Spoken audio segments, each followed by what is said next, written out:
Hey guys, this is Final Fantasy fan here, and it's been a long time since I've actually made a video with me in front of an actual camera, not counting my webcam from the Happy Wheels Let's Plays and stuff like that, which I kind of regret doing. So what this video is going to be about is how I got into Metallica, so in case you... Sorry about that. That's my Metallica Master Puppets jacket, which I wear every day.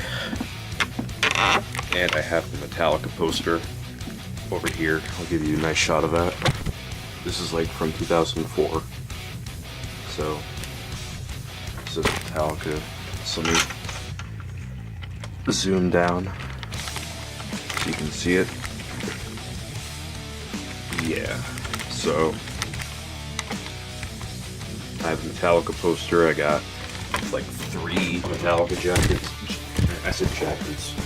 Jackets. 3 Metallica jackets and about like 20 something Metallica shirts. So I got a lot of Metallica merchandise. They're my favorite band.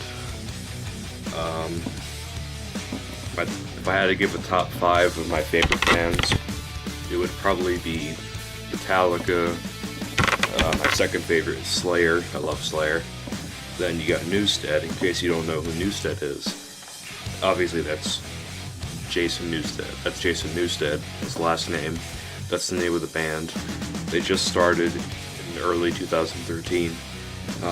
When I'm recording this, it is March 2014. And they only have 1 album and 1 EP, but their music is really good. And number 4 would be Pantera. I love Pantera. And number 5 would be Megadeth, because I love Megadeth. And now, let's get into how I got into Metallica. It all begins in 2007, actually, when, my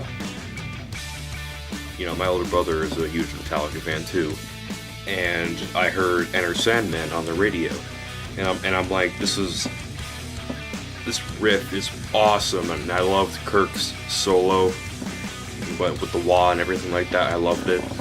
And I thought the song was so good that whenever it came on the radio, I'd find the nearest broomstick and I'd start playing air guitar with the broomstick, and I just loved it. And anytime that song came on, I didn't let anybody change the radio station. I'm like, I gotta listen to this song, let me listen to it. It's awesome. And over the years, I started to hear more Metallica songs on the radio.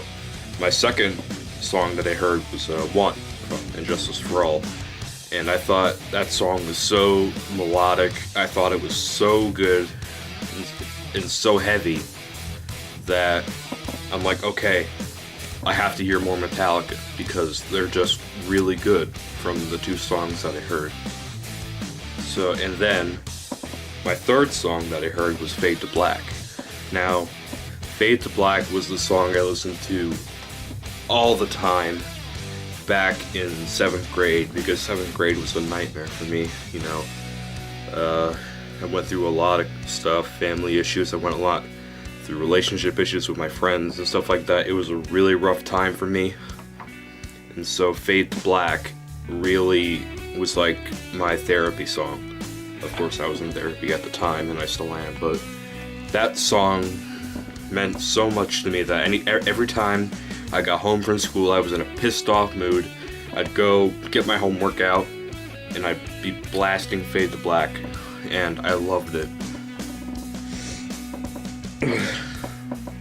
So now we're gonna be skipping a few years here, because in 8th grade, I discovered a band called Green Day. Now, I still love Green Day to this day, not nearly as much as I did back then, but I was a huge Green Day fan from 8th grade to early freshman year. And I listened to nothing but Green Day. I still listen to Fade to Black, One, and Enter Sandman, but I listened to Green Day all the time. Then, something clicked. Green Day was starting to get a little bit, what's the word? They weren't heavy enough for me anymore, because Green Day's well known for being like punk rock and, you know, alternative rock, whatever you want to call it. So I said, you know what, I'll go back and check out more Metallica because, you know, I love the 3 songs that I only knew by them, and I'm like, I gotta hear more. So I went on YouTube and I searched up some of their more popular songs, like Master Puppets, Metal Militia, Seek and Destroy, and I think that's when I realized that Metallica was the new Green Day for me. They just fit my personality and all that. So after I heard a lot of their greatest hit songs, like from Kill 'Em All, Ride the Lightning, Master Puppets, the first 5 albums, I'm like, these songs are so great, they're so heavy, I love them to death, I gotta hear more. So I went looking for load and reload songs. I didn't go to Saint Anger or Death Magnetic yet. I was kind of going out of order, searching whatever song was great. And at one point, my favorite song was King Nothing from Load, which a lot of people think is like the bane of Metallica's existence, but I personally love it. Not the song, the album. So, and then my favorite song was Memory Remains, then it was Fuel. It was always changing. My favorite song from Metallica was always changing. And so after I heard Load and Reload songs, I wasn't really that impressed. There were a few songs on those albums that I loved, but the rest of it I thought was crap. So then I moved on to this album called Saint Anger that apparently was like the worst album of all time. Everybody hated it. And I was like, it can't be that bad, you know. I thought people were just overreacting. So I listened to Frantic, Saint Anger, and I'm like, what's so bad about these songs? You know, I thought they were really good. Saint Anger is probably in my top 10 favorite Metallica songs of all time at this point, because it's just a really, really good song. Now, even though Frantic and Saint Anger really impressed me, when I went to check out more of the other songs from the album, I was like, I can live without them. They didn't really impress me that much. I mean, besides a few exceptions like Some Kind of Monster and The Unnamed Feeling, and maybe All Within My Hands at the time. I thought they were really good. Really, really good songs. So after at the time, I had enough of Saint Anger, I went to Death Magnetic, which, according to online forums and YouTube comments, you know, a lot of people thought that it was a return to their 80s music. And I'm like, oh, really? Well, I should definitely check it out then. Of course, I was going to check it out anyway, without the comments or not. And when the first song I listened to was The Day That Never Comes, which actually I found out about way before I even knew what Death Magnetic was. It was actually on my computer, and I just put it on my iPod. And I thought it was like half decent. I thought that the opening part was a little iffy, but then the middle part to the end I thought was fantastic. I love the guitar solo, I love the riff, I love the lyrics, so I considered it still one of my favorite songs from them, which is probably in my top 10. But after I listened to The Day That Never Comes, I listened to The Judas Kiss. And I love that song, but the only thing I didn't like was James's vocals. I thought they were a little different, which I'll explain in a little bit. So after I went through all the albums and picked out the songs that I liked and I didn't like, I went back to the songs that I didn't like from Load and Reload. I gave them a second listen, and now I love them. Now, Most of the songs from Load I love, and like half the songs on Reload I love too. What I'm trying to say here is that when I first listened to Load, Reload, Saint Anger, and Death Magnetic, I thought half the songs on all the albums were okay.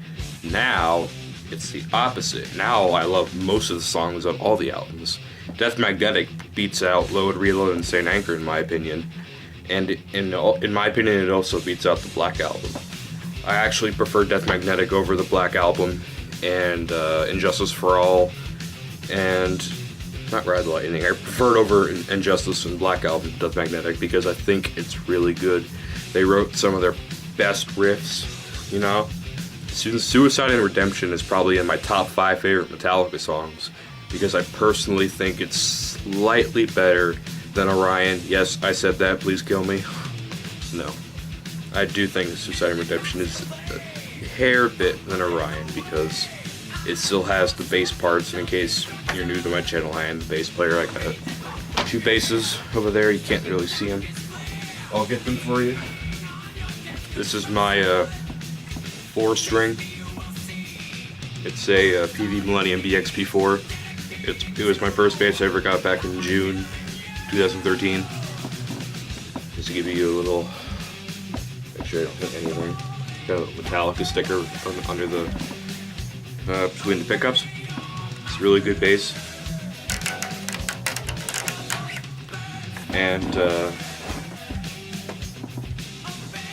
And this is my 5-string. It's a Squier Fender Precision bass.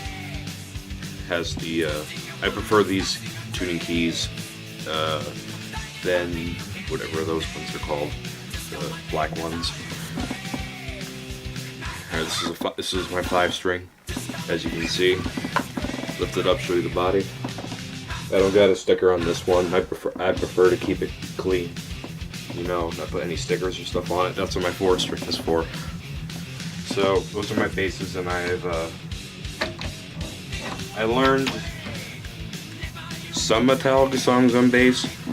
At first, actually, the fun fact is the first Metallica song I ever learned on bass was Metal Militia, which is a really fast song in case you don't know. And it's funny to think that I've only been playing, at the time, I was only playing bass for a few weeks and I already learned Metal Militia.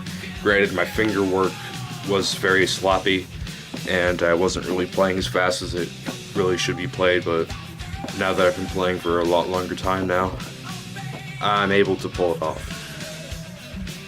So, if you guys want to see my full opinion on every single Metallica album, I'll do individual videos on that, but for now, this is just how I got into Metallica. I love all their albums, from Kill 'Em All the way to Beyond Magnetic. I do not like Lulu. I think it's really bad, except for the View single on that. That was okay. But if you guys want to see, well, I know I don't have that many subscribers, but if you guys want to see me do each individual albums, I'll do Megadeth, I'll do Slayer too. I'm not just going to do Metallica stuff. Then I will happily do that, because I have really unique opinions. I know that's the wrong word to use, on most of their albums and other albums too. So, yeah, that's it. Peace out, guys.